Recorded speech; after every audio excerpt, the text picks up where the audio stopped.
Good evening and warm welcome to all the participants. I'm extremely happy today to share with you that Professor B.J. Rao is here with us.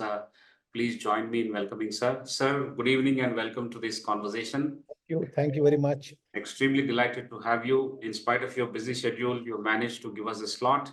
And so we'll try our best to make use of this entire 60 minutes or 60 plus minutes that we have with us. I'll make a brief introduction, sir. I'll share my screen and then hand it over back to you for your opening remarks. These are WiseViews leadership conversations, which we hold every Friday, typically Friday evenings.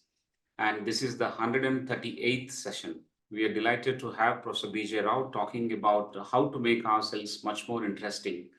This is a very, very interesting topic, and it has raised curiosity among many participants. And so there are wonderful questions coming up. So the intro and opening remarks will be roughly around 25-30 minutes. And after that, we have Q&A for another 30-40 minutes. So that's the rough plan.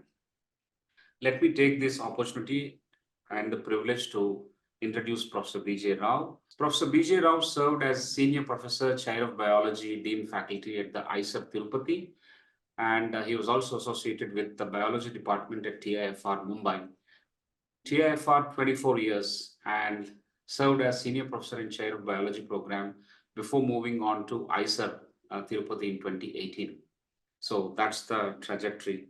He is a National Science Talent Awardee, first in AP, 16th rank in India. He received his PhD from IISc Bangalore and worked as a research scientist at Yale University Medical School, USA, before joining TIFR Mumbai. Professor Rao is a fellow of all the three National Academies of India, awardee of Sir J.C. Bose Award from the Department of Science and Technology. He has made fundamental contributions in the areas of genome biology and cellular regulations and adaptations, where he published about 160 peer-reviewed international publications with high citations and impact. His publications range from experimental to theoretical biology to chemistry and physics. He is chaired and has been a member of several national and international committees on various policy matters related to science, technology, and education. He has widely traveled and lectured across the globe and is a strong votary of knowledge-centric, concepts-oriented, interactive modes of learning methods, combined with a strong do-it-yourself critical thinking model. Professor Rao has won many awards and recognitions. He has contributed significantly as the chief editor of Journal of Biosciences, a flagship journal of Indian Academy of Sciences, and Springer Nature, combined, and has been instrumental in its high impact. He has been a DST-inspired teacher, articulating the current excitements of basic biology to undergrad students across India. He perceives biology as a complex manifestation of physics-chemistry of a dynamically evolving system and emphasizes the design principles in biology. He has delivered numerous technical and public lectures for varied audiences. Reaching young minds has been his passion. So this is a fantastic profile. Once again, I would like to thank Professor B.J. Rao for agreeing to speak with us. And I'll take one more moment to introduce my esteemed colleague, Professor R. Prasad. He is the Senior Director in Academic Wing at ICFAI Group. He has 3 decades of rich experience as an entrepreneur and as an academic. And he holds a BTech from IIT Bombay and a PGDM from IIM Kolkata. Welcome, Professor Prasad. And here I stop sharing my screen. Sir, we would like to have maximum time for you, although typically on this platform, we request the guest speaker to deliver the opening remarks in 20 minutes. I will leave it to you, and we can have a wide-ranging Q&A coming up. That comes up in 2 clusters. First cluster will be handled by Professor Prasad, and I'll come back for the second cluster. Sometimes we open the mic if we have additional questions from the audience. They have the benefit of talking to you directly as well. So we'll get going with your opening remarks, sir. Once again, thank you and welcome to WiseViews.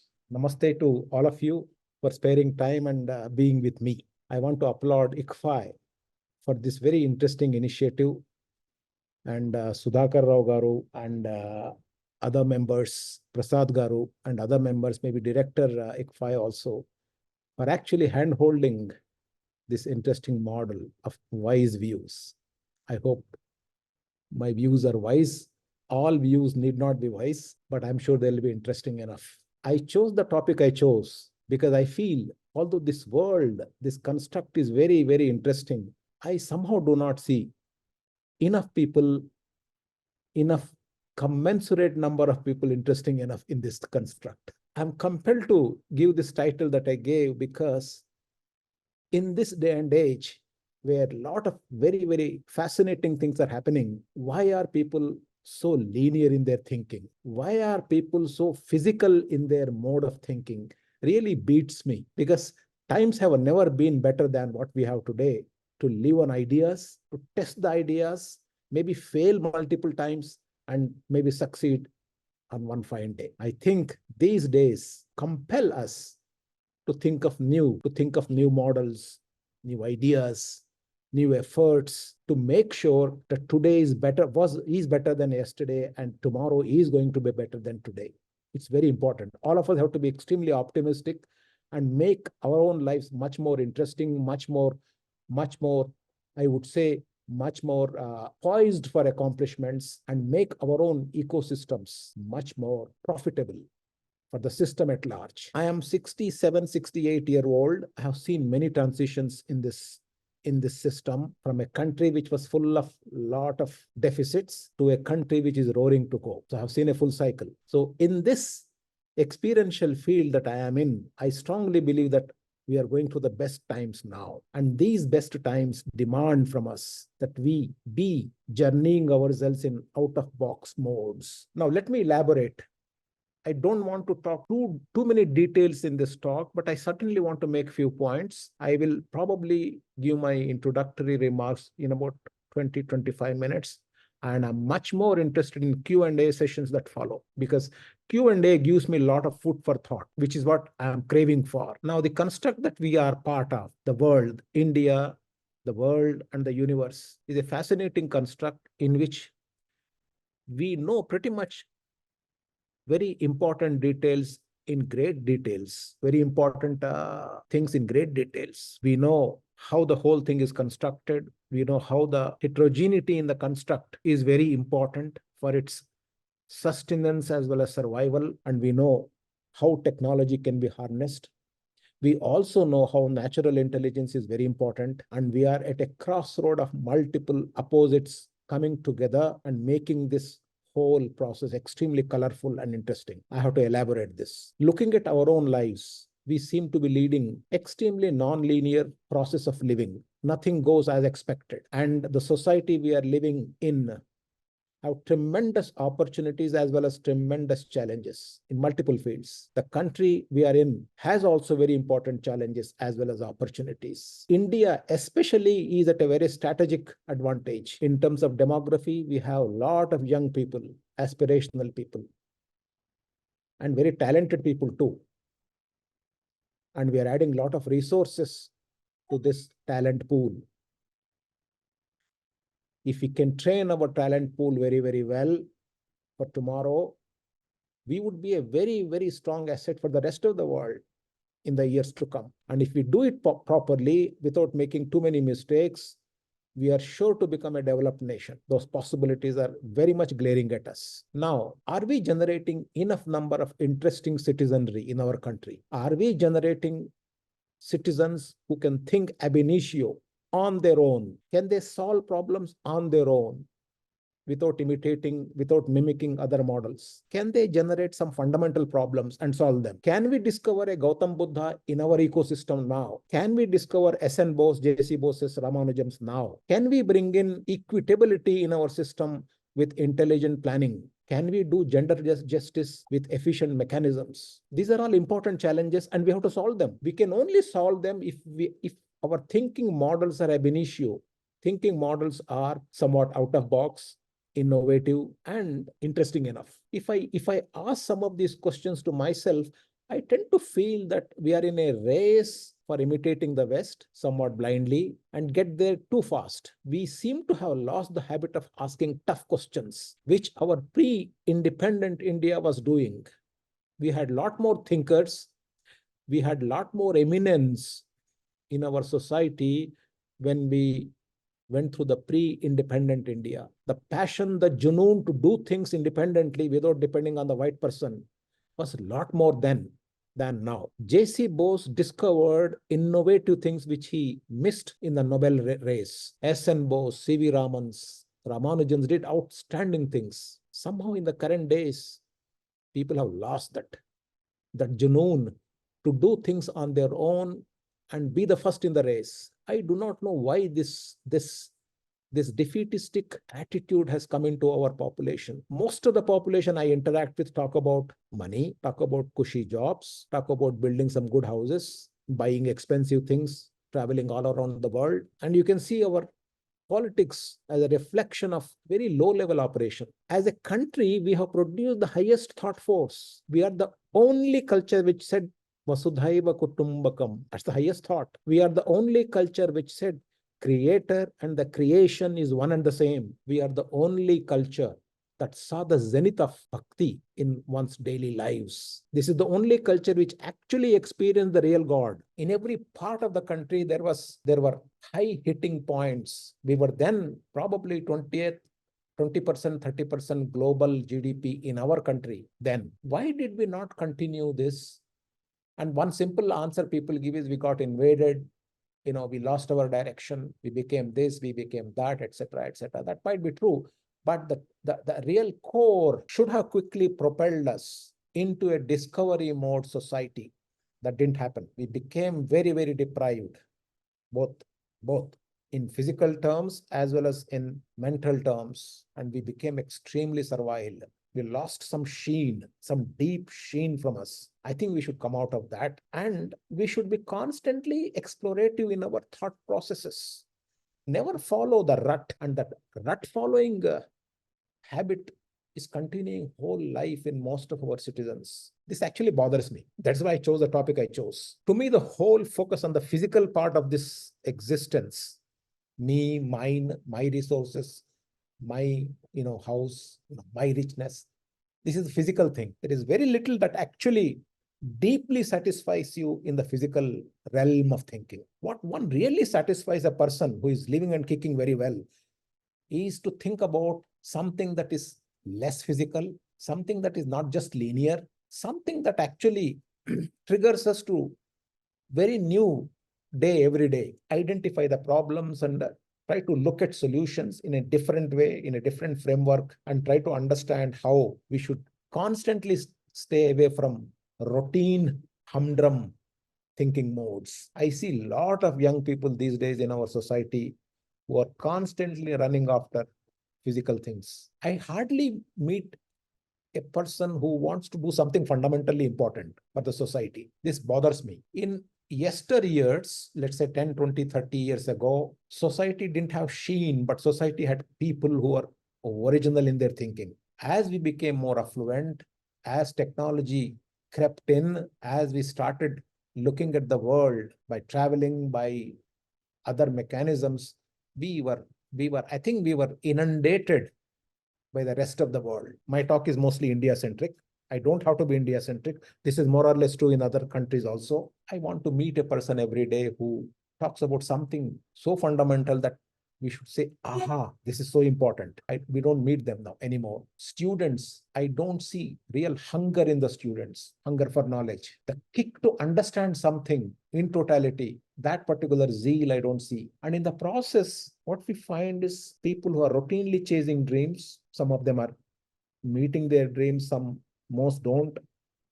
And life becomes a mixed bag of pure imitation, routineness. How do we change it? I think this is important to change. All of us have to change, including me. First step towards changing this is to live in ideas world, not content world. Einstein said it is far more important to dream or live in dream world than in content world. We are trapped in contents. We are trapped in information. We are trapped in this versus that. We are trapped in narratives. We should be trapped in ideas all the time. Ideas and how to implement some of the ideas in every walk of life. Our family discussions must be much more interesting, not just narrative based, not just binary discussion based. Most of our family discussions are this versus that. Is this better than that? Maybe he has done this, so I should also do it. Never an idea as we discuss. We never wondered how this country lost its sheen, regaining its sheen, but actually never lost its core in spite of so many vicissitudes. When I think about this particular quandary, I realize that every time a deep struggle, a deep tragedy happened in the country, somebody came along and protected it. Shankaracharya was there to protect against the onslaughts. And after several years, I'm just giving some examples as they come to me. Dayananda Saraswati came along in the form of a social reformer. And when his time was almost getting over, Swami Vivekananda came along. And then Aurobindo came along. All these people actually provided a lot of spiritual kavach for our culture, for our country, and for our system at large. Are we now ready to continuously keep providing the kavach in the years, decades, and centuries to come? Is a question that bothers me. We are inundated by artificial intelligence, machine learning type of narratives. We should always retain our original thinking, whatever technology comes along, because ultimately the savior in one's own life, as well as in systems' life and countries' life, original ideas, fundamental simplicity is going to save us. And we must ensure that we stay at that level. All other paraphernalia can come and go. The nature of the design is such that fundamental contributions can be done only by a few people. And if we keep an ecosystem which is interesting enough, explorative enough, and restless enough for new ideas, we will have opportunities to create those shimmering stars at periodic intervals. And then we retain our inner core. This is very important for us. Now, if you carefully watch the system at large, we are immediately drawn to success stories of the West. And success stories of the West are very impressive indeed. But success stories of the West are the products of that model, that ecosystem. Good to learn from them. Take as many, take homes from them as possible. But at the same time, it is very important for us that we keep our own neurons kicking us all the time to generate our own new fundamental ideas. And all our thinking processes, conversation processes, actions must center around doing things new, doing things innovatively, doing things in a manner that helps our ecosystem. This focus has to be constantly kept up. We must ensure that our youngsters, our future reserve energy, become deeply thinking in their styles, not just put them into a normal rut of becoming engineering, becoming doctor, becoming this trainee, that trainee, or things of that sort. We must inject some original problems in their mind and tell them, go solve it. Give them enough room for freedom, free thinking. We are not doing that well. We are not doing that well in that arena. Most of our elders really over mentor our children. This, I think, is the most boring habit that we have acquired. We must ensure that our children, our students are made to explore the free space on their own. There will be accidents in that, I agree. But these are the accidents that nourish the system. And at the end, you will have innovative, shining stars who make things happen. So first thing, in my opinion, is to make them more interesting in their thought processes, liberate them so that they can explore newer space for themselves and become original in their thinking. It is very important to be original in thinking. That's the whole design of the mind, actually. Mind is designed to think innovatively, which the artificial intelligence is trying to use it now. The neuronal network is designed to think innovatively, except that we are burdening ourselves with known content so much, known models so much that it is not exploring its free space very efficiently. Reading important classics. I have hardly seen students reading important classics these days. I have hardly seen houses buying books, families buying books and keeping the classics. I don't know what has happened to the society. They keep so much of trash in their houses, all uninteresting things. They hardly read interesting ideas generating books. People have stopped reading books. They're staring at the window, at the screen, and spending a lot of time wastefully in social media and actually wasting life. I do not know why people are so uninteresting. When if you read interesting classics, or even watching people who have done extremely good things are interacting with them, reading about them is so much more invigorating. It is so much more invigorating to do bungee jumping than sitting and watching cricket match. I'm sorry how to say it.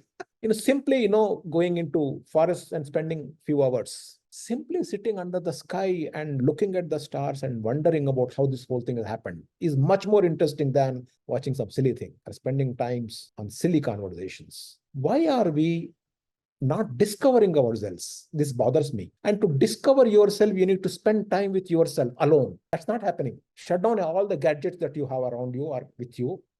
Just spend time with yourself and think of some new ideas.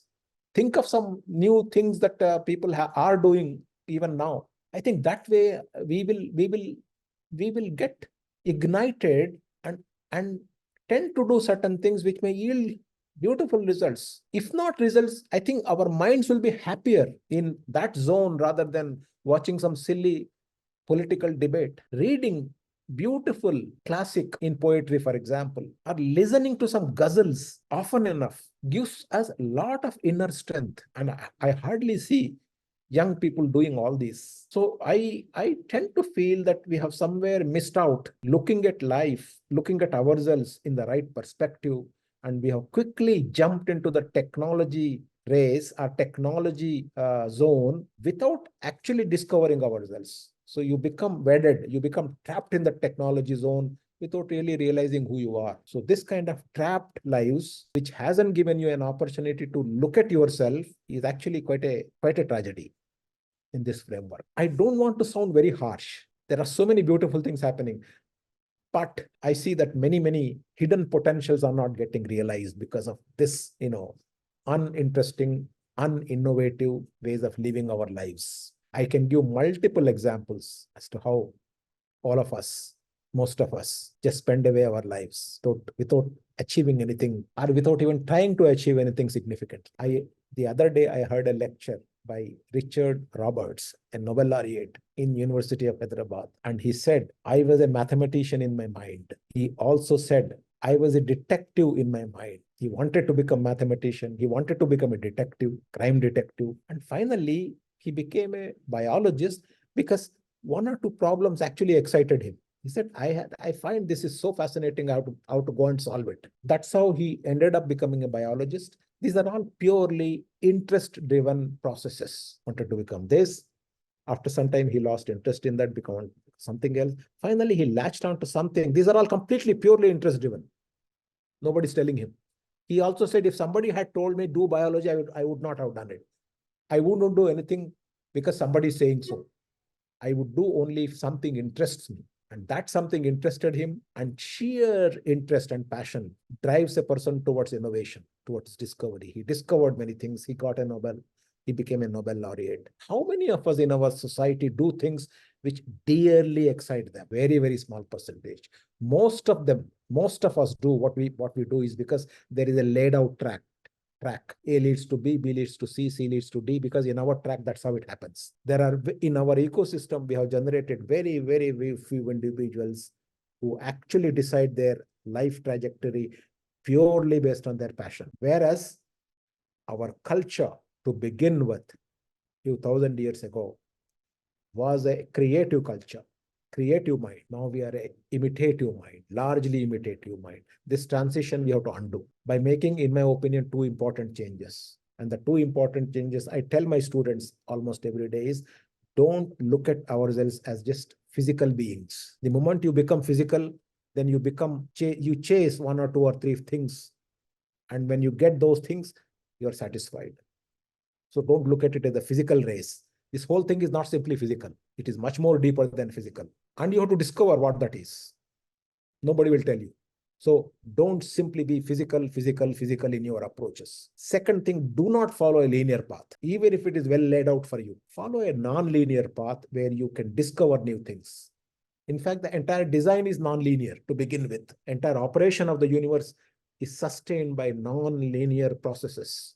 And we must be adopted towards thinking about every issue like that. We need to have a 360-degree vision in our approaches that we have lost in our educational ecosystem for some reason. So when we inculcate these two traits, I think we will become something different. and we will emphasize more on doing things which are completely non-trivial. Otherwise, we'll end up doing only trivial things, which 1,000 other people have done it. My entire job as a teacher is to trigger this lifestyle in my students. This is what I have been doing. And in this process, there will be failures. And we should not be afraid of failures. The moment you are afraid of failures, you have lost your life because you want to do only obvious things. When you do obvious things, you hardly fail because that's how it is. So I feel that, life is too much more fun to not bringing in novelty. And it is too much more tragic to lead a mundane, boring, uninteresting life. I am sorry if I am sounding harsh, but I'm actually speaking my mind out. So please pardon me on that. And I try to follow what I'm saying because that's my life. And therefore, in this model, when I see things around, I get bothered. And I can only share in these platforms my botheration, my frustration. I will not be able to share this in normal society because, who am I to say whatever I'm saying to the rest of the world? I'm nobody. On this podium, since an opportunity was given to me, I said I'll speak about it and I'll speak my mind out in this session. That's what I did. I think I'll stop here. Yes, sir. And then proceed further in trying to get more food for thought in the Q&A session. Thank you very much. Namaste. Thank you, sir. Thank you very much. It is a very, very interesting take on the prevailing situation, the way we handle ourselves. On one hand, it is a situation analysis that is quite pessimistic in one sense, in the sense that it is harsh, in the sense that it is not good, in the sense that it is not positive. But that is the situation. That's the reality prevailing. So a rundown on the situation, although it hurts us and hits us hard, it is there. You have very, very clearly laid out, comparing the country with other countries, comparing our life, our society, our country, what it is currently and probably what it was a few thousand years back. And where did we lose the track was a big question that we always try to find answers for. However, a few solutions you have also hinted at in terms of following a non-linear path, trying to think originally, and also handling these youngsters in a manner that is going to liberate them by providing some freedom to think, experiment, make mistakes, fail, and eventually succeed. I think this is the construct in which we are discussing currently, and it's very, very interesting, true to the topic. How do we make ourselves much more interesting than what we are? By injecting original thinking, by looking at fundamental problems and devising one's own methods of solving these fundamental problems. A life well lived will always be a life that is original. A thinking will be very, very shiny if it is original, rather than trapped in technology or subdued by the influences of West, East, or any other influence for that matter. Influence can be influenced whether it is internal or external. If originality is primary, I think it should withstand the onslaught of any influence, both technological and human or societal. And then try working in terms of making life better, interesting, and solving the problems that we really have on hand. Amazing, amazing food for thought. I'll pause here and I'll request Professor Prasad to come in and start cluster number 1. And sir, I will request you will have to spend a little more time than I have asked for, because question and answers cannot be straitjacketed. Yes. Sometimes the question is large, sometimes the response is large. So let us keep the time aside for the time being. I request you. Over to you, Professor Prasad. Thank you, Professor Rao. Thank you, sir, for the reflection, the introspection that you has provided a platform for us to ask more questions. You have raised a number of questions, and I'm sure that this question answer session will raise far more. And perhaps in that journey, we'll understand something more. So to begin with, the first question is that you have traversed various journeys as a student, as a researcher, as a scientist, as a professor. And after a very long time in real life, as somebody who lives in the contemporary times, I found a teacher in higher education who's going beyond the subject, who's going beyond knowledge. One of the things that we have always faced difficulty as students, particularly in higher education, in school, okay, there are teachers who go into other dimensions. But in higher education, we restrict ourselves in the way we direct, the way we help students think to what is within the subject and not outside. So I've seen for the first time after a very, very long time in India that you have raised this particular question. Thank you very much for that, sir. Thank you. Coming back to these varied experiences that you have had, can you share some nuggets, some experiences with us where this sort of non-linear thinking helped us in contemporary times?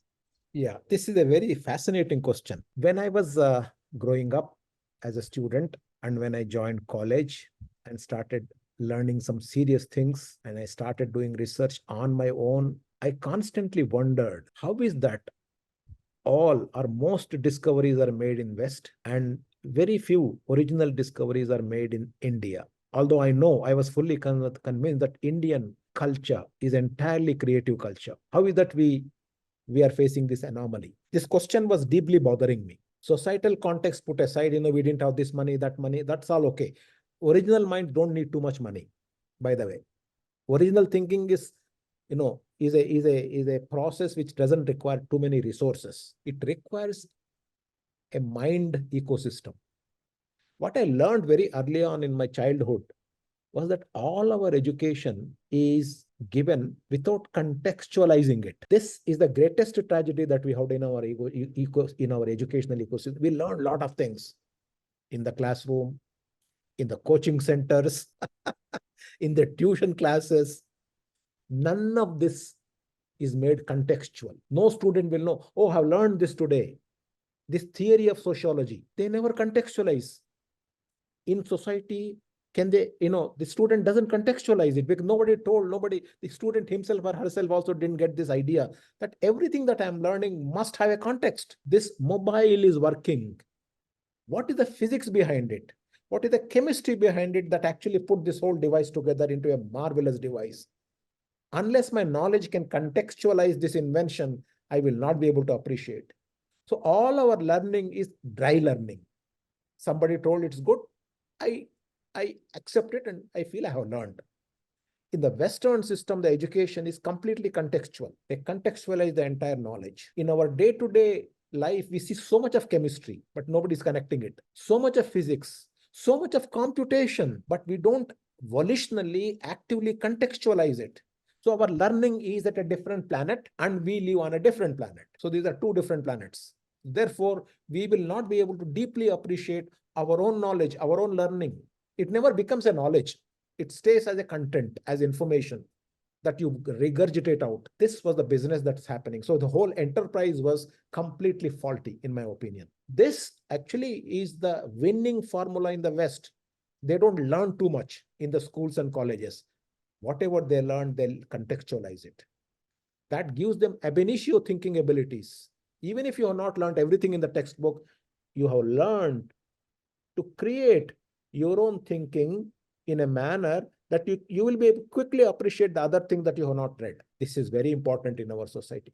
And contextualization happens only when you give freedom to the student. Here we don't give freedom. We say, I've taught you this much syllabus. These are the questions coming up. Answer these, crack it. Cracking. Education enterprise become cracking enterprise. You crack it. What a tragedy. And as a consequence of it, we only see cracking machines, no thinking machines. Thinking machines get exported out. Double tragedy. So we need to change our ecosystem. So whenever I see my students, I say, close the book. You have learned enough. Now you think about it, what you have learned, how you can use this in our day-to-day processes. That is very important. That we have not done enough. This becomes an acute deficit in higher education system. I hope I have kind of touched upon the question. Thank you, sir. Thank you. I think you've given us more food for thought. Now I go to another dimension, sir. You've touched upon it in one way, and this is about self-awareness, which is distinct from knowledge. Now, would self-awareness make one interesting to oneself? How can I know more about myself? And do we grow best when we plant ourselves into the mind of others? These are connected questions, but they are all centered around self-awareness. This is a very, very important question, actually, on a very serious note also. Each of us are different. Our inner core and urges of our inner core are different in each of us and in our lifetimes. We must get a glimpse of who you are. Very important. If one hasn't got a glimpse of who you are, you've wasted your life. Whatever wealth you may have, whatever number of degrees you have, whatever social status you have climbed up to, if you have not discovered yourself, the whole thing is a waste, failed enterprise. It's a very strong position I'm taking. I'm taking a very strong position because the creation is such that it is not just body. It is not just this extension of the body called mind. There is something which is beyond this also, which is not a physical extension. Body is a physical process. Mind is simply a physical extension. But actually who you are is beyond your mind and also beyond your body and beyond your brain. We are endowed with very, very powerful forces beyond these two entities that becomes mind, beyond mind, awareness, consciousness, and at some level supra-consciousness, which is what Aurobindo talked about very deeply and in very too many details. So much so that when consciousness awakens, awakened minds synchronize with one another. There's a different reality. And all these begin by asking question, who am I? What is in me? These are fundamental questions. And to get a proper full answer is a long journey. Getting the full answer is not the real quest. But being in that quest is the real quest. You have to start your journey. You have to ask that. You have to be in the journey constantly while you are doing your normal mumbo jumbo. That actually gives you a deeper connect with yourself. And when that happens, your journey takes a different flavor altogether. It doesn't matter whether you are doing what you are doing. It doesn't matter whether you have achieved what you have achieved, but it becomes entirely a process. You transcend yourself and you become a process. And each of us have to get that feeling that I am part of a process. Once that feeling develops, that you are part of a process, that you are not just simply localized individual, that it is not entirely what you are doing, then I think a real insight of what you are and the context of what you are doing and the way forward become somewhat clearer, and you start enjoying the process. Doesn't matter whether you get there or not. Enjoying the process is the real enjoyment. Anduko jalani anandame neevu. That should be the process. When you start getting it, then the process ends. Be part of the process. Being part of the process is the real essence of living and the real purpose of living. That is what is called a larger purpose for your existence. And we have to get it. We have to do it. We have to ensure that in our family systems, our children, our students, our family members get into this mold of thinking. Then I think it becomes a very, very interesting journey. That's all I can tell at this stage. Thank you. Thank you, sir, for highlighting the being aspect, the knowing, doing, and the being aspect, and spending more time on the being aspect and remaining there while other things happen. Yes. I'll come to a third dimension now, sir. And this is about language. To a large extent, what comes to our mind is related to language. So what are your thoughts on the role of language in making this whole process interesting? What happens with us? Language is an interesting process, product of culture. Language is culture. When you go through a thought process, you go through a thought process through a language. You may not realize it. There is a language in your thinking. And when thinking comes in, your culture automatically creeps in. Therefore, language, culture are deeply interwoven. And there is one more fundamental aspect to language. The language that you learn in your natural process of learning, that is, you are born in a particular language culture. You speak language, as a natural process, not as a acquired language, but natural language, native language. When you read things, contents in your language, you understand the content much more clearly and much more deeply, especially in the beginning of learning process. Therefore, I am a strong votary of do the basic education in your own language, maybe till high school. I'm a product of education in my own native language. I understood the concepts of science so clearly that I started enjoying science because of that level of understanding. If I had read entirely in English, probably I wouldn't have understood the basic concepts so deeply. Later, English became a tool. I learned English, we learned English, and then your thinking, your original ab initio thinking is so strong that English simply becomes a language tool. So we need to emphasize a lot on the importance of language, because it is fundamentally, intimately connected with the way you think. And if you get resources, books, knowledge resources in that language, and you go through that, your upbringing, your understanding level is much more solid and much more deeper. Otherwise, gaps will be there. If I had learned my science in English, I would have had some gaps here and there. This is not emphasized enough in our system. I don't know. We lost there also. Thank you, sir, for raising a very fundamental point, and I think we see this in the school system right now. Mm. So why is language important? Do I need Yeah, to yeah. read language as long as I get marks in the other subject? These kind of questions keep coming. Yeah, yeah. Thank you, Yeah. sir. Yeah. I'll pause here, sir. There are many more questions, but I'll hand it over back to Sure, Prasad. sure. Thank you very much.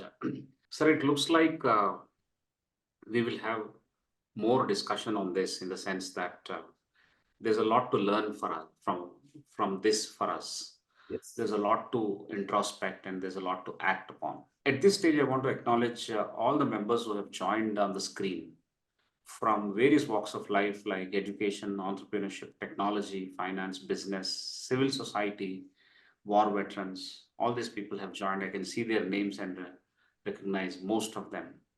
I want to thank them for their continued presence. And today they have come back in big number, looking at the topic and looking at the speaker, looking at you, sir. I'm sure they're keying in lots of questions also. What I will do is I will toss away the questions that I have on my paper, and we'll open the mic for the participants to actually raise their hand, and we'll connect them to you. And that will be very, very interesting. How do we make our conversation much more interesting? This is one of the solutions. So I will straight away go and open the mic, but I'll give a trigger. The trigger is, how does an introverted person turn to be interesting? This is also asked by one of the participants.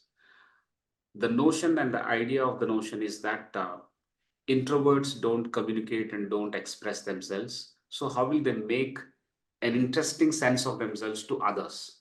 That's probably is the question. We'll start with this, sir, and I'll open the mic for others. Okay. Now, it's a misconception that introverted persons are less interesting. It's a completely wrong presumption. I'll give example. Albert Einstein, when he was a student, when he was a young man in college, he was deeply introverted. His teachers had written him off. There are many such people who were labeled as introverted, uninteresting, not useful, they'll not do anything worthwhile. But there are good number of introverted people. If they are triggered by their own thinking, by some fundamental questions, which Einstein was again an example for, they have begun their journey. Others are not noticing it. For them, it doesn't matter whether somebody is noticing and trumpeting. The journey had begun for them, and they were asking very interesting questions very deeply. They did not want to waste their time talking to people and, and expecting ahas from them. Those people actually make very deep discoveries. Ultimately, it takes time. They're in the what is called gestation period. The child will be born. And the child will roar. So we should never write off introverted people. Of course, large number of introverted people may not kick up. That's a different thing. But we should not straitjacket that introverted people are generally less interesting. If the journey has begun in them, they are much more interesting than a chatterbox person. And in general, chatterboxes who talk a lot turn out to be somewhat of flaky people and fluff, because generally over talking or over chattering is a consequence of insecurity in them. They want to be recognized somehow and they overdo it. That's the other phenotype. So to categorize a person as an interesting person or uninteresting person, we should look at the product. the product that the person is generating in terms of his or her impact. Some do very quietly, some do with some noise, some may do with a lot of noise, but we should never straight jacket this, because people are people. There is huge variety in this society. I must say this. There's a huge variety. And that's the beautiful part of this creation. We should watch them, and if they are doing something stunning, we should recognize them and ensure that they sustain. This is what our old culture was doing. Now the culture is such that if somebody has stopped talking, we write off that person. That's not correct. We have to have an ecosystem where we give enough freedom. Somebody may be doing maybe extremely introverted, but maybe thinking on deeper problems. Give him the freedom or give her the freedom. Let him or her express out at his pace. In a knowledge-centric, deeply contemplative society, we have to give enough freedom and not straitjacket people at all. In a deeply contemplative society, we have to give freedom to people, not straitjacket them by the external appearances or the noises that they make. Absolutely, A absolutely. lot of work for us. Lot of work for us. If we straitjacket, that simply means we are immature as a society. Correct. Correct. Absolutely. Very interesting, sir. Very interesting. Let's take the question that Wing Commander Gaurpati has. Over to you, Wing Commander. I will ask his question, sir, on his behalf. Yeah, sure. Number of professions which present day generation students are undertaking is much more, the opportunities are much more compared to previous generations. Probably they need to be channelized. Do you have any suggestions for us? How do we channelize the energies of the present day generation so that they make good of these opportunities that are coming their way? I don't fully agree that maybe the number of channels that are available may be distracting them. This is the supposition this is the premise that the questioner has made. I mean, it is like drawing an analogy. If I see a lot of commercials, I am drawn to all these products. No, or I'm drawn to most products. Your mind journey should be such that any number of products you see, you should get driven by that product that excites you. There will be distractions. In every age, in every era, there are distractions. Let's assume that. Maybe there are more distractions, less distraction. But society is full of distractions. 10 years ago, there were distractions. 20 years ago, there were distractions. 30, 40 years ago, there were distractions. Mind is such that. Mind is such.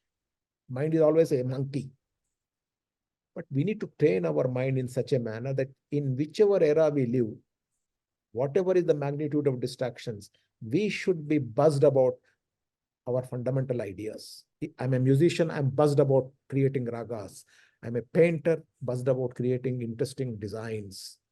Maybe I'm a mathematician, so some deep passion should be evoked. Maybe I'm a carpenter, doesn't matter, but I'm an innovative carpenter. That is what we have to create. Distractions are not going to be seized. There will be distractions, enough number of distractions. But at the end of the day, mind should actually get triggered by few things and go deeper in that. This is my take. Thank you. Excellent, sir. Excellent. If the problem is understood that we are going in linear methods of thinking, entrapped in narratives and technology and systems that are beaten path, how do we come out of it in terms of one, dealing with our own people, A, in family, B, in office, C, in society at large, and four, for the future generations, what do we advise? Because we seem to be dealing with all these entities every single day, and we are at loss ourselves. So if any good idea of becoming original and flourishing is valid, it has to also be scalable. Therefore, it has to come down to a level of practicability. Sorry. What are one or two thoughts on that? Otherwise, it will remain archaic. It will remain esoteric. It will remain in the preserves of a few. So, how do we beat that, sir? This is a very, very relevant question, I would say. It's a relevant question because it presupposes that everything that we do must be scalable. Everything in this universe is not scalable. This is my premise. The nature of the construct is such that everything cannot be scaled. There are large number of processes which can be scaled up, and that's required. But there are a fewer number of processes which cannot be scaled up or can be scaled up with a lot of difficulty, perhaps. So scalability should not be a requirement for everybody, but scalability is required. That's number one. Number two, what I said, is it practical at all? Is the tenure of the other question. Tenor of the other question. I would say it is practical because the real examples in the world also indicate that people succeeded in doing fundamental things while they were doing other things also, mundane things also. Einstein discovered theory of relativity when he was a patent office clerk. C.V. Raman discovered the idea of Raman effect when he was working in an office as some patent related office. Ramanujan also was a simple employee somewhere while he was discovering a lot of things. So we need to have a strategic approach. We do our mundane things for some living, but behind this whole thing, we should be chasing something big also. There is nothing preventing us doing that. I think it is possible. You be a mundane something, you get enough earning, you run your family, but use your other obsession fully and make a good productive use of it. In fact, many thinkers do that. They just simply don't go linearly. They are very linear in their processing. So if lifestyle, society setup require that you make some money and sustain your livelihood, be part of it. But there is enough time, there is enough energy left in our mind to do other things beautifully. I'm a believer of that because our system is quite deep. The construct is very deep. We have hardly tapped into it. I can say that. Beautiful, beautiful, sir. I think as it is evolving, as we are consuming what you're saying, it's so beautiful. You start being linear, you start doing mundane things, but behind that you keep chasing some bigger thing. A bigger discovery is awaiting you. Amazing. Subconscious mind is so powerful. It is so powerful. So powerful, and intuitive processes are so real. We have hardly scratched the surface of that. We live in physical world only. Yes. This is what I meant by living physical world, in physical world. True. And practicability is also physical. Absolutely physical. And suspending disbelief in practicability is non-physical. Yes. And that is required now. Yes, very much required. I'm there, sir. Very much required in this technology-driven era. Very much required. True. Thank you, sir. I'm delighted. I'll request Ashutosh Jha to raise his question. Over to you, Ashutosh. Am I audible, sir? Yes. Ashutosh, you are audible. Very good evening, Professor Rao, sir, Professor BJ Rao, sir, Sudhakar Rao, sir, and Prasad, sir. Sir, my question revolves around the way you talked about knowing yourself. That is all about your self-discovery. And you talked about everything revolves around your knowledge, your skill, your social life, your self-image, your some personality traits and type, your motive, like how you behave in. Don't you find whether you know science, maths, or anything? Uh, like sometimes what happens, like an iceberg, your true personality is often hidden, and it's very harder to decipher. So you told us right now knowing yourself well and everything. It's all about everything. Don't you find everything inside your self confidence and your self esteem, where you see in this corporate world, you will find a lot many mentors, WiseViews mentors like Sudhakar sir, Prasad sir, a lot many other people also. But don't you find you don't have to like it's all about building your confidence? That matters a lot, whether you know science or math or English or any subject, like everything revolves around that. Because I am grown from a very noble background. My father was an engineer, but he expired very early, just when I was just 4 or 5 years old. And my mother taught me only one thing: never give yourself confidence, never give yourself esteem. And nobody was there to teach me math, physics, and all. And I found that in the span of time, today I am realizing that everything inside your self-confidence only. Okay. So don't you find that, sir? Yeah. So what you are actually telling, I will sort of put it in an analogy. What you are telling in some sense is the packaging is more important than the content. That's what the society has come down. How well you package, how well your package is presentable and beautiful is more important than what is there inside it. This is what is being described in this question, if I understood right. Now, my answer is all our thinking styles, our models, our societal paradigms have made us go that way. We did not realize that there is a need for us to connect with ourselves. Nobody told about this. Even parents stopped telling us long ago. Teachers did not tell us at all. So the process of internally connecting ourselves, how to do it is a separate question. I'll touch upon that. Was never discussed because we were living entirely in the physical world, and connecting yourself is a non-physical process. It is a do-it-yourself exercise which is not described anywhere. It is not A, B, C, D, 1, 2, 3, 4 steps. When do you connect yourself? You start connecting yourself when your thinking is deep. You're thinking of many deep questions. In the process of that lifestyle, a stage will come where you say, now I take a pause. I have to go in a contemplative mode. That becomes meditation. You lose yourself in a physical sense. You have to spend time, sometimes even long hours, just with yourself. That naturally becomes a meditation. You'll come to a stage where you ask a question. Who is asking all these questions in me? The physical questioner has to disappear because it is not a physical questioner anymore at that level, in that zone. So any deep thinker in any culture will become meditative, will ask questions outside the physical realm. And then when you get that kind of insight for a question that you are asking, for something that you are trying to solve, it becomes a deeper process. It is equivalent to a spiritual process. I would say equivalent, because real spiritual, not the today's gurus and all, the real spiritual practitioners actually go to the same state. There is some equivalence in my opinion. Then insights start coming. Our whole lifestyle in such a manner is such that we have stopped getting insights. You need to get insights. Then only I think life is purposeful. Insights is taking a leap. Our lifestyle is only, small delta change. We take small steps and climb up. We have to have a lifestyle where you take a leap, which only happens through insights. And insights will only happen through contemplative modes, meditative modes. It's a different realm, in my opinion. Most discoveries happen through leaps, not by incremental process. Incremental processes never give discoveries. They only add small changes, which is what most of the society is all about. We have to discover a process in all of us which enables us to get deep insights by leaps. How to do it? There's no prescribed formula. Each of us have to be in that process. Each of us have to, it's again, the goal is not the aim.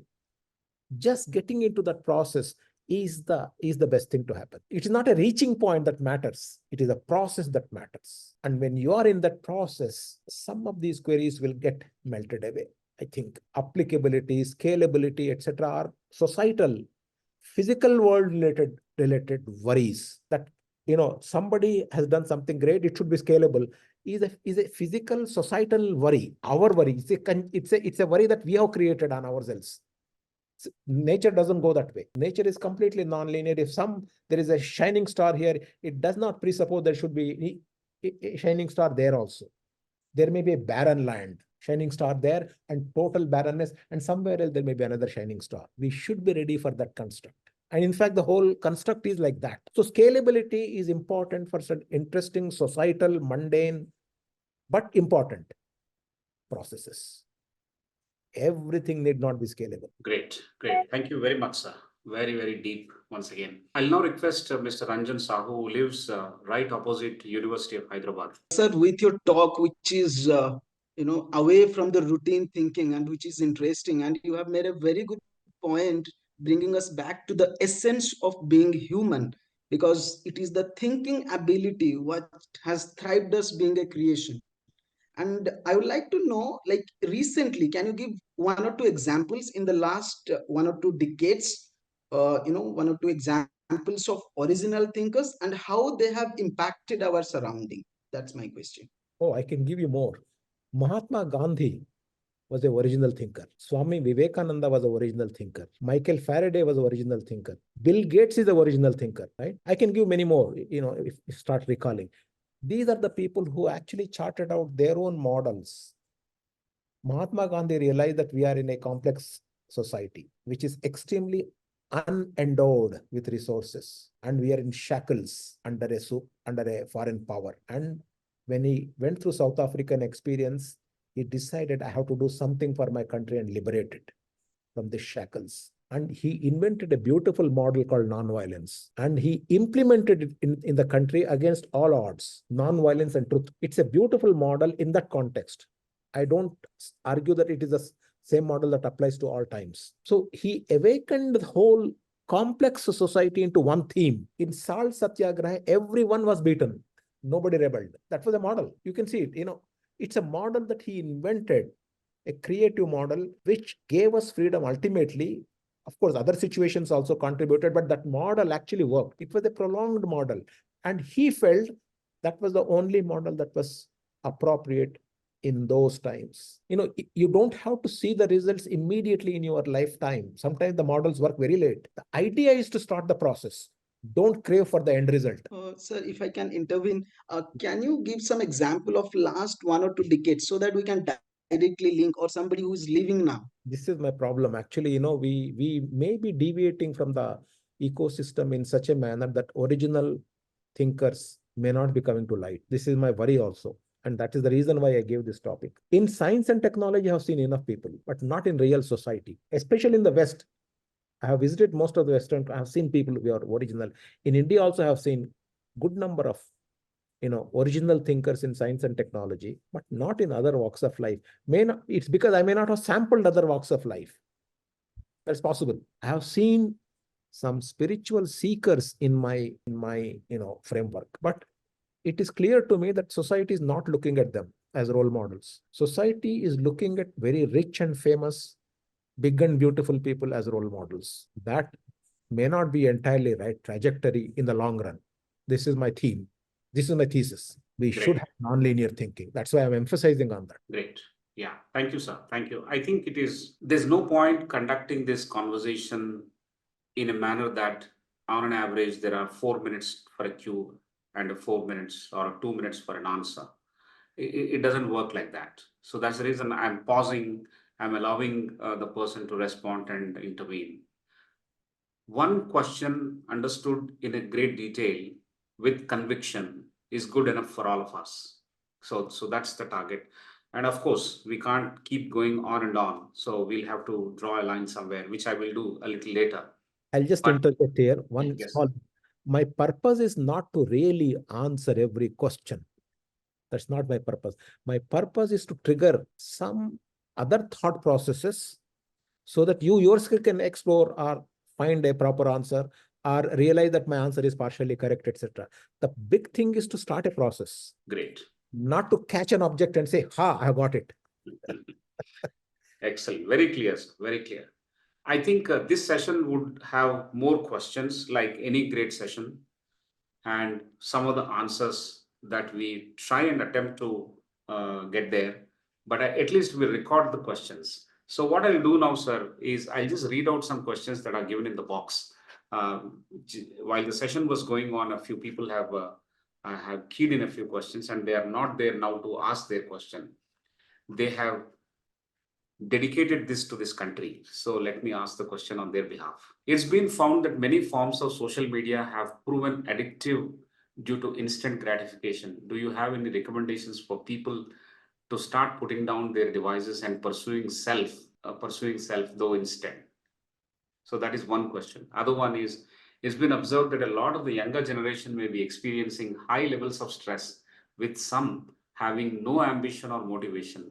Are there any methods to try and combat this? The person who is asking this question is very, very young, probably less than 20. And there is another question. What if you want to bring some new ways of doing the things, want to bring some change, but don't have the authority to do so? Whereas other people just don't regard that. What to do? How do I keep my passion on high spirit, high octane passion, how it can be retained? So that's the question. And then there is one more question from a learner teacher, is that in university, we were told to give lectures in English. In that case, I have seen the students having a lot of hesitation. But the moment we tell them to speak in any language, they are more open. Sir, how do we overcome this issue in a structural manner? So that was the question. Yes, sir. These are some questions which are essentially these questions point out to the addiction that we have created in our society, and any act which gives instant gratification is no gratification at all. It is not to be gratified with. Gratification should come with a lot of depth. It should be lasting. Old melodies are always lasting. That's a good model to follow. Instant gratification, sorry. And instant gratifications happen because we have not channelized our mind into a lot of depth. We have not developed habits of picking up a classic and go and read it for hours. I have hardly seen people these days who take up something and spend hours together to achieve something. Typically in the society now, I see people who spend maybe a few minutes, half an hour, and then they take a break, come back. So the level of attention span has gone down so much that you can't dwell on a problem, on an interesting theme long enough to solve it. That's the tragedy of the times. We have to develop habit to work long hours. This is very important. For any society to be successful, we need to generate people who are willingly and enjoyingly work for long hours. This is a requirement because the problems to solve now in the society are much more complex. You need dedicated, long-running thinking minds. We need long runners. We need long runners. Very good, sir. Very good. Long distance runners. Because only then you see, nothing can be achieved by simple touch and go approaches in life. Nothing will happen with touch and go. Just do this thing, do that thing, and no. We have to generate people who long distance runners who can hold on to something very dearly and go after it. I don't see that these days because it's all touch and go. They're distracted away. Attention span is not there. So, thinking which goes very deep actually gives you beautiful insights. Thinking which is just superficial, wondering, nothing will happen at the end of the day. And you're back to square one. We need to create a societal ecosystem where people spend long hours on their professional tasks. Excellent. Time should not be a bar. Time should not be a bar. Till they reach a point, they say, this is now clear to me. This is now getting clearer to me is the end task. We don't have those people. Mahatma Gandhi was that. And a few other people who were very, very, prolific, successful in our society, always have that task, that trait. And part of not having this trait is linked with not able to discover oneself. It connects with what you said sometime back, that what is seemingly spiritual process needs to get some insights. You need to get insights, and insights are not possible with some short-sightedness, probably, for want of a better word. Yeah. Far-sighted, long-ranging thoughts, engaging your own continuity, purpose of continuity for a longer time to actually bring out that solution. Ultimately, knowledge is connecting dots, nothing more, nothing less. Connecting dots properly. And connecting dots is a deeper process. These are not obvious. If these were obvious, somebody would have done it. So connecting dots requires fair amount of deep attention because these are completely non-obvious things, counterintuitive things many times. Great, sir, great. One last question I have, and Professor Prasad can come back if he has any after this.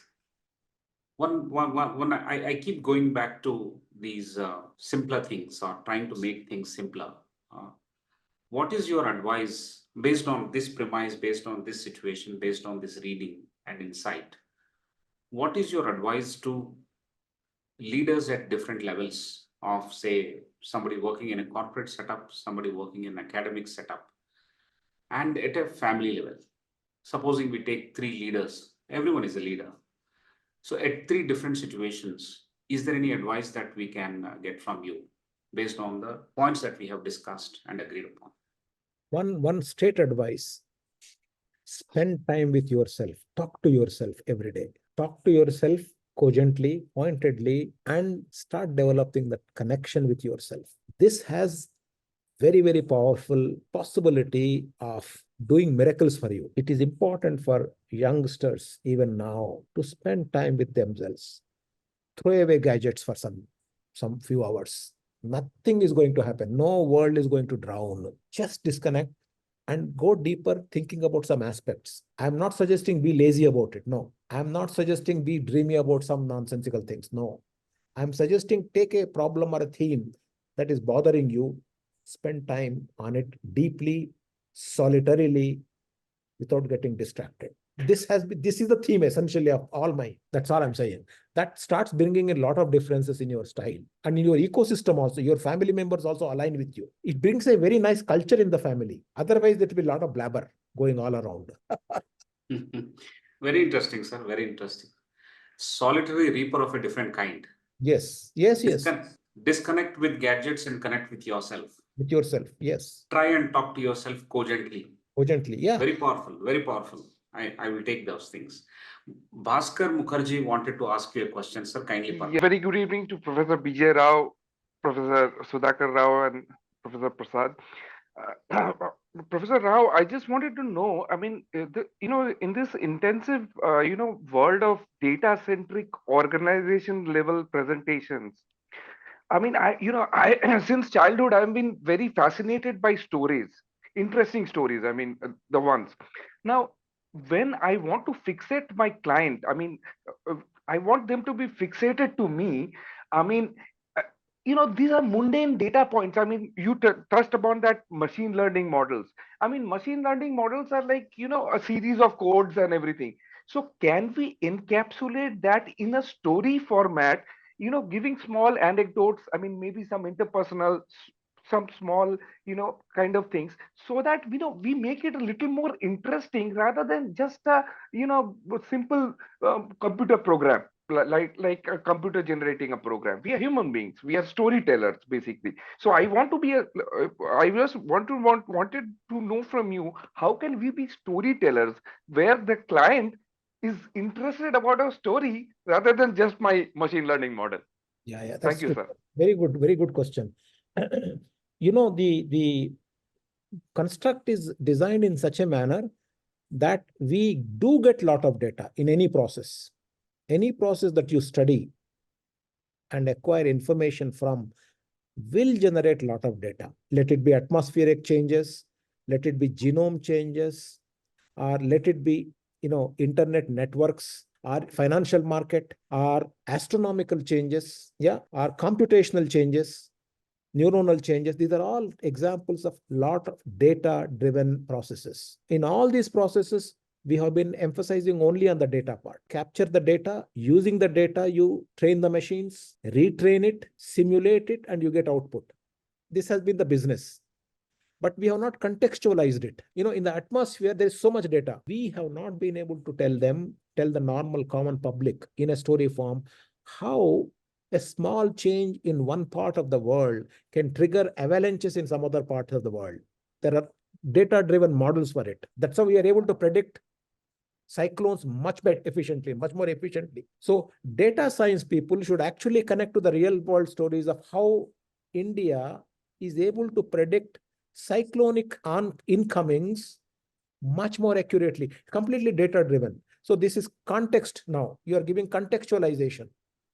This can be shown as a story. You can predict monsoons reasonably well. So monsoon prediction is heavily data-driven science.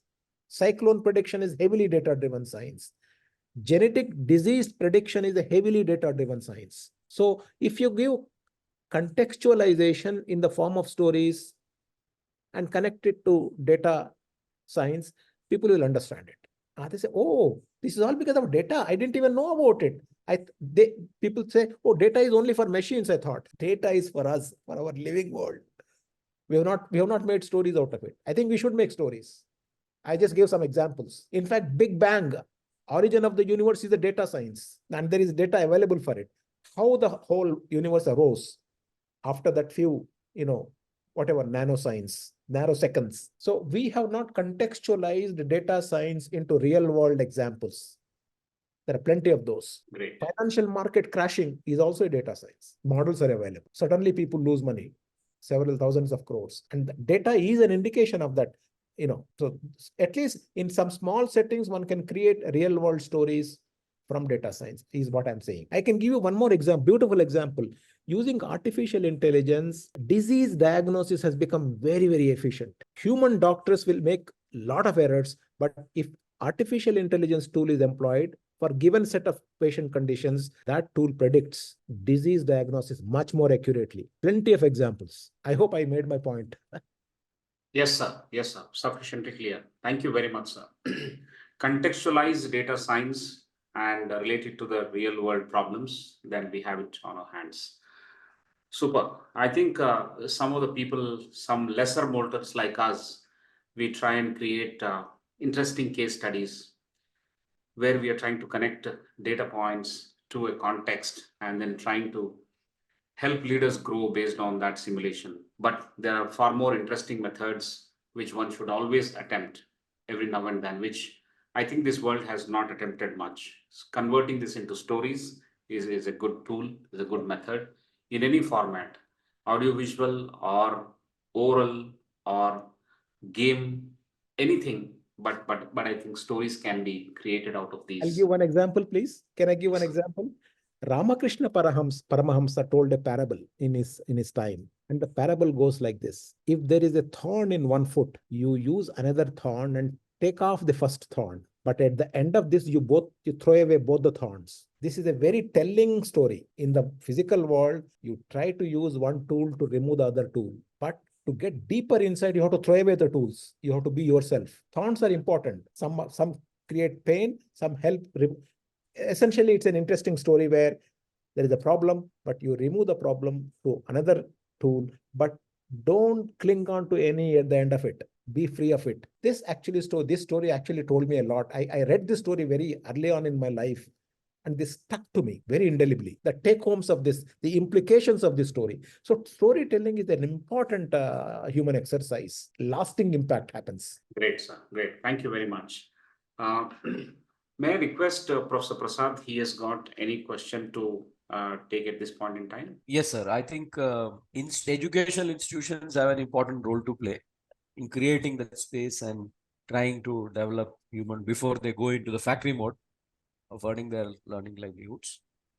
Now, if you look at what leaders in educational institutions need to do, if it's a university, a vice chancellor, and we have so many different contexts in India, what will help? What would you suggest be done so that this sort of thinking is a bit more fostered?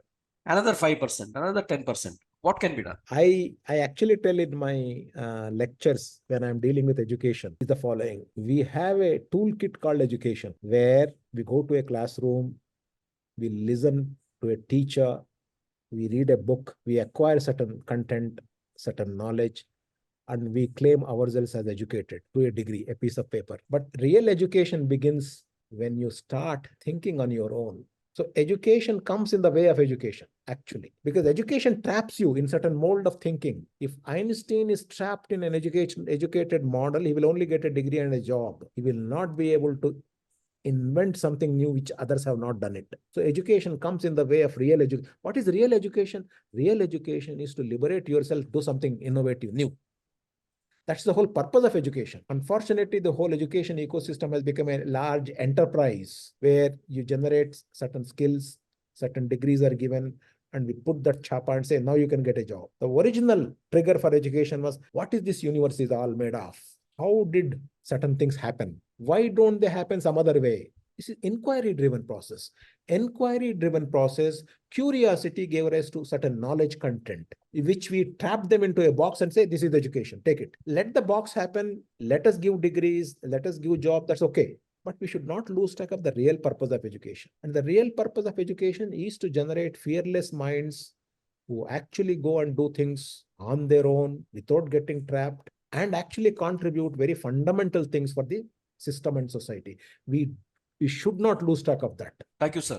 I think you've raised a very important dimension. Institutions and leaders must generate the ability in students and learners to first ask questions, good questions, before they answer them. Yeah, absolutely. And that can help society, it can help organizations, and there are a lot of such people who are needed in today's world. Yes. Yes. Thank you, sir. Thank you. Great, sir. Great. A couple of days back, I sent out a communication to my colleagues and a few others about this session. And when we first heard about this topic, I started thinking about it. And when I met you, I did not ask for a synopsis because it is too big for a synopsis. Yes. I knew. So I somehow refrained myself from asking questions for which there are already answers. So why should we ask that question? Interestingly, sir, it worked. Interestingly, it worked. And I wrote there as it is going to be a thought-provoking session, literally and figuratively. And that's what it turned out to be. I'm extremely happy. Thank you. Small pleasures in life. Thank you. But at the end of these sessions, we take home so much of satisfaction and a continuing bug in our mind that keeps on asking a few more questions. And probably for all the esteemed members who have joined around the screen, so many of them today, also take back this thinking process, this process of heterogeneity leading to sustenance and survival, multiple opposites coming together and working for us, creating success stories of India for Indian ecosystem, regaining and going back to thousands of years back what we were, that glory that we have to bring back. Everything connects so beautifully well. I think these are larger issues, more fundamental, and shorter measures like incremental thinking will not work, as you also mentioned just now. Pole vaulting probably, or bigger jumps probably will help us. And therefore, it demands a deeply contemplative process, as you said, almost a spiritual kind of process. Hope we will be at it. And this is a very, very different session compared to the last 137 we have had. I see. Okay. And we would love to come back to you for more such conversations and discussions as time permits. Sure. Beautiful. It has triggered beautiful thoughts, and hopefully at least 5% of those things we try and implement and move forward. There's a desire to the scalability. It is as much as sharing the knowledge. So much there is a desire for scalability, but everything is not scalable, as you said yourself. But scalability is important. We agree. Yes. Scalability is important. At a human level, we have to think of scalability, but not everything is scalable. With these thoughts and loose ends at the same time, we take leave of you, sir. Thank you. Thank you so much for providing. Yes, go ahead. Go ahead. I'll make one final statement. Let us develop our minds in such a manner that we should be able to appreciate even a small, invisible, unknown grass flower, as well as we appreciate a beautiful flower in a Mughal garden. Unknown, invisible, unsung beauty has to be appreciated. And that is the level of suppleness we should develop in our mind. Very powerful again, sir. Developing a level of suppleness that can appreciate things that are at both the ends of the spectrum. Yeah. Improve, increase, enhance the bandwidth of your thinking and mind. That's right. Great thoughts to go home on a Friday evening. Thank you. Time well spent for me, for Professor Prasad, and for everyone around the screen. On behalf of ICFAI Group, I would love to profusely thank you for this amazing session, thought-provoking, for want of any better word. I don't know if there is any. As I said, sir, we will attempt a short summary of this session, and I'll share with you. If you can add a few points, we'll publish it on our archives. And those who have missed this session can go back to it and read. And we also will have a video link given on our archives. Everybody can learn from it. All the sessions are hosted there on our archives. And we also publish books from time to time, 30 sessions into one book, so that people can consume these things in different formats as well. This is purely to share some good thoughts as provoking as these, and as mundane as any other corporate entity would involve in, or a business enterprise, or a physicality of it. We have a mix, we have a variety, and this world, as you said, is a construct of variety. Yes. So we try and put everything together and see how we can choose to take and consume from these things and implement in our own domain, in our own life, in our context. So thank you, sir. Thank you very much. I'm very happy. Namaste to all of you on my online other participants also. Thank you. Thank you, sir. Thank you. So, ladies and gentlemen, thank you very much for joining this evening. We'll see you on March 1st, Friday, 6:30 p.m. with yet another leader. And we will talk about resilience next Friday. Resilience in this VUCA world. All these learnings are interconnected, and learning from one session can be used in learning from other sessions. And you can actually cross-pollinate the questions. It will be very beautiful. So come back on Friday, March 1st at 6:30 p.m. We'll see you then. Till then, keep reading more about the thoughts that are generated today and keep thinking more about it. we would be more meaningful to ourselves, and hopefully we will become long distance runners ourselves. Thank you. Thank you all. Good night. Namaste.